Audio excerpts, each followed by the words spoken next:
যুক্তরাষ্ট্রের ফ্লোরিডায় নিহত বাংলাদেশি শিক্ষার্থী জামিল আহমেদ লিমনের দাফন সম্পন্ন হয়েছে। জামালপুরের মাদারগঞ্জে পারিবারিক কবরস্থানে তাকে চিরনিদ্রায় শায়িত করা হয়েছে।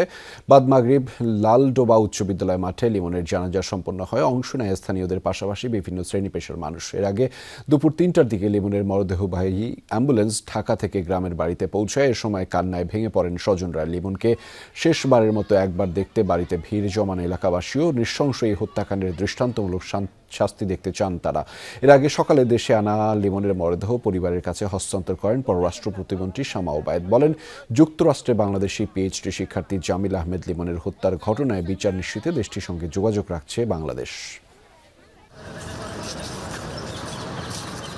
যুক্তরাষ্ট্র থেকে দেশে ফিরবে ছেলে, কিন্তু বিমানবন্দরে উপস্থিত পরিবারের কারো মুখে হাসি নেই, বরং চাপা কান্নায় ঢেকে রাখার চেষ্টা। উচ্চশিক্ষায় যুক্তরাষ্ট্র গিয়ে পরিবারটির সন্তান জামিল আহমেদ লিমন ফিরলেন কফিনবন্দি হয়ে। ৬ এপ্রিল সাউথ ফ্লোরিডা বিশ্ববিদ্যালয়ের পিএইচডি শিক্ষার্থী লিমন নিখোঁজ হন। এর ৮ দিন পর ২৪ এপ্রিল তার মরদেহ উদ্ধার করে পুলিশ। মেধাবী সন্তানকে নিয়ে আকাশ ছোঁয়া স্বপ্ন দেখেছিলেন বাবা, তা শেষ নিমেষেই। কোনো প্রকার আঘাত করে নেই, শারীরিক কোনোদিন শাস্তি দেয়নি। যা শাসন করছে আমি মুখে শাসন করছি, তো আমার ছেলেকে এইভাবে যে মরতে হবে জানি না, উপরওয়ালা জানে কি কষ্ট দিছে, এটাই আমার কাছে কষ্ট। শনিবার রাতে ফ্লোরিডা থেকে মরদেহবাহী বিমানটি যাত্রা শুরু করে সোমবার সকাল ৮টা ৪৭ মিনিটে হযরত শাহজালাল আন্তর্জাতিক বিমানবন্দরে অবতরণ করে।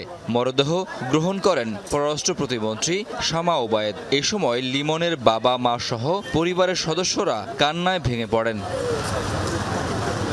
আমরা আপনাদের পাশে আছি।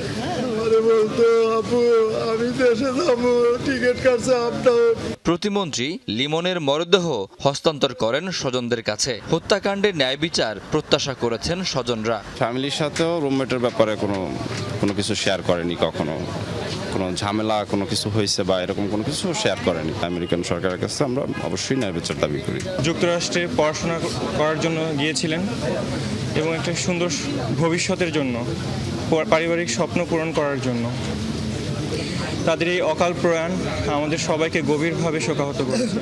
পররাষ্ট্র প্রতিমন্ত্রী বলেন, এমন নৃশংস হত্যাকাণ্ডের ঘটনায় দোষীদের বিচারের বিষয়ে যুক্তরাষ্ট্র সরকারের সঙ্গে যোগাযোগ রাখছে বাংলাদেশ। যুক্তরাষ্ট্রের সাথে সরকারের সাথে নিয়মিতভাবে যোগাযোগ রাখছি, যাতে এই হত্যাকাণ্ডের সুষ্ঠু তদন্ত হয় এবং অবশ্যই আমাদের বিশ্বাস যে যুক্তরাষ্ট্র সেই তদন্ত কমপ্লিট করবে এবং এই হত্যাকাণ্ডের জন্য যারা দায়ী তাদেরকে শাস্তির আওতায় এনে তাদেরকে উপযুক্ত শাস্তি দেওয়া হবে আইনের আওতায় এনে। আনুষ্ঠানিকতা শেষে লিমনের মরদেহ নিয়ে জামালপুরের উদ্দেশ্যে রওনা করেন তার স্বজনরা। বৃষ্টির মরদেহ ২-১ দিনের মধ্যে দেশে আনার কথা। শাকিল হাসান, যমুনা নিউজ, ঢাকা।